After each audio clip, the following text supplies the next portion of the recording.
to my film and TV channel. We're all staying safe and well. I'm going to have a look at a series 3 or a season 3 that we had to watch in 2 chunks, which didn't please everyone, me particularly, but I grow patience as I get older, so I'll let them get away with it. Go and have a look at season 3 of Witcher. Please, if you're new to the channel, push that subscribe button, push the bell notifications, everything film and TV, of course. Drama series, fantasy series like this, films, everything. Jump on board, please, spread the word. And if you are pushing buttons, if you just press that little like button, guys, that little thumbs up button, be much appreciated. Yes, well, we got the first 5 episodes of season 3 on June the 29th, which I binge watched, and on July the 27th, the next 3. So a couple of days to get round to watching it, but I did binge watch it, all 3 episodes. I'm doing this recording. Any comments are as at the 1st of August 2023. It is the 3rd season based on the Time of Contempt novel.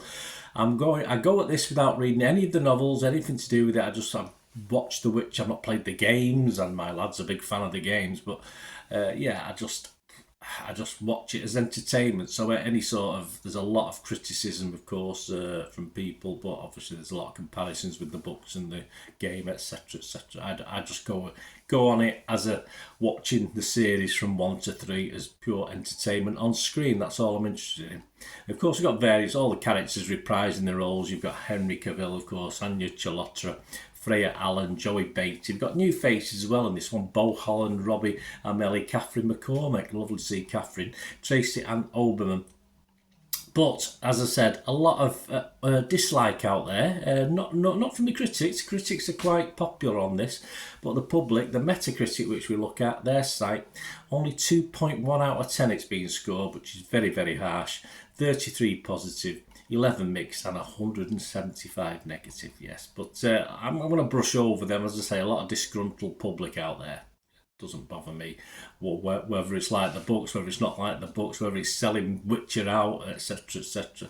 I just watch it. Do they enjoy it? Simple as that. On to the critics, yeah. Rotten Tomatoes, they're a bit better. 76% positivity rating. An average rating of 7.1 out of 10. This is for Series 3 I'm doing, so don't forget I'm not taking any account for the other 2. This is 42 reviews, and the consensus reads, capably shouldered by Henry Cavill's guff charm, The Witcher's plotty 3rd season plays a fittingly fond farewell to this particular Geralt of Rivia, because obviously we're going to get more, aren't we?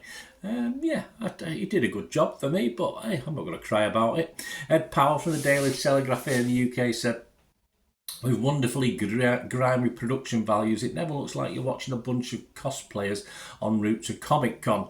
Yet for all these pluses, The Witcher struggles once more to tell a coherent story. Even the subplots have subplots. Yes, it is set in a massive world. It is creating a big, big world, which is, I think, what it's wanting to do. Does that make it a little bit worse watching? It probably does, actually. Eamon Warman from Empire Magazine said, with plot lines finally beginning to coalesce, this is the tightest, most action-packed season of The Witcher. Yes, so yes, even though the negatives of the previous critic, there are, as I say, there are positives as Eamon has picked out, or Amon has picked out there. Brian Lowry from CNN.com said, Cavill could leave on a relatively high note thanks to a tighter, more focused 3rd season, at least initially, than the 2nd offered. Yeah, I wouldn't disagree with that. John Lennon from AV Club said, leaves you with a sense that Cavill deserved better than this. Okay, well, possibly not, but hey, as I said, I'm not going to cry over Cavill. I'm just looking at it as an overall thing, and yes, The Witcher by the end of season 3 just isn't as important as he was perhaps in season 1. Metacritic, the other site we'll look at where the users didn't like it, did they? But the critics are positive. 71 out of 100. That's just based on 14 critics. That was 9 positive, 5 mixed, and no negative. And it scored anywhere between 60 and 91 out of 100. The Daily Beast, Laura Bradley, scored it 75 and said, Season 3 pays off much of the show's early promise, particularly between Geralt and Yennefer, whose shared scenes could snap any second through the romantic and sexual tension. Yeah, perhaps one way, yes. I still don't find anything in the sexual tension with Geralt, in fairness, throughout this. Right, my thoughts, guys, before we finish. Please let me know what you think. It's what it put. As I said, are you one of these that give it a 2 out of 10? As I said, I don't know. Obviously, there's a lot of grudges, a lot of hate out there, and I think that's really, really unmean.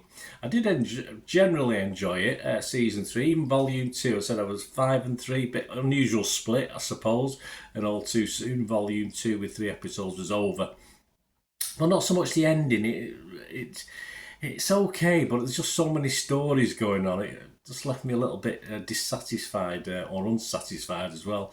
Although overall, I thought the third season for me was probably an improvement on series 2. As I said, I think I enjoyed the action stuff more. I enjoyed the story a little bit more because it was opening it all out, of course, into different characters. I mean, we're truly in the world of development now, aren't we, with this world? And Witcher himself, all right, he's a big one. He's a very, very big one, but he's becoming a subplot in himself, which I suppose, if obviously with the change of the main man himself, perhaps that's right. That's how it should progress. And I say it doesn't worry me. I would say I'm not loyal to the books or to the games or anything, so that's fair enough for me. There's a lot of characters vying for some sort of input and dominance in this. As I said, overall, I was probably scoring this 6.5, 7 out of 10, but I think by the end of the third episode, I'm just a little bit unsatisfied. There's too many open ends for me. There's too many things going on that I really want to do. I know there's going to be a season 4, but I wanted things concluding, and it never happened. It just didn't quite happen for me. And say the last 3 episodes with some great bits, but some slightly underwhelming bits as well. So that's 6.5, 7 out of 10. By the end of it all, by the time the credits rolled, I'm going to give it a 6 out of 10. So, okay, it's watchable. As I say, I certainly enjoyed large chunks of it, but other bits of it, not so much. Let me know what you think, guys. It'd be great to hear from you. Until we meet again, last one thing, don't I? Please stay safe, everyone. Bye for now.